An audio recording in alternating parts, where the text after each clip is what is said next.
Hello guys, চলো আজকে একটা সুন্দর সুন্দর ব্লগ তোমাদের সাথে শেয়ার করি।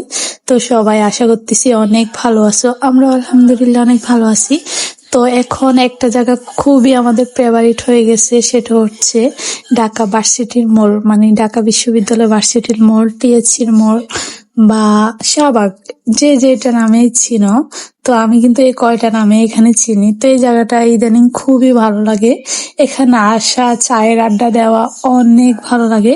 তো এখানে আসি প্রথম কিন্তু আমরা অনেকগুলা চপ খাইছি গাইস, কথার মধ্যে কিন্তু ওখানে বলতে পারি নাই। চপগুলা চাইতে টকগুলা কিন্তু অনেক বেশি ফেভারিট, মানে মজা ছিল।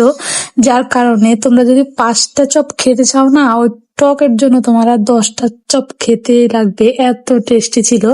তারপর চলে আসছি এখানে চা খেতে, আর এখানেতে এসে আমি তো অবাক গাইস, এত আইটেমের চা এখানে পাওয়া যায়। তো সবচেয়ে ইন্টারেস্টিং বিষয় হচ্ছে এখানে মরিচের চা পাওয়া যায়। তো মরিচের চা খেতে কেমন সেটা আমি জানি না, তো আমি আজকে এখানে গুড়ের চা ট্রাই করতেছি। গুড়ের চা নাকি অনেক মজা, ভাগিনা বলতেছে। তো এখানে বসে বসে গুড়ের চা টেস্ট করতেছি। আর এখানে আশেপাশে যারা আছে সবাই কিন্তু একদম চা লাভার গাইস, সবাই চায়ের আড্ডা দিতেছে, আর সন্ধ্যার আড্ডাটা এখানে অনেক ভালো জমে।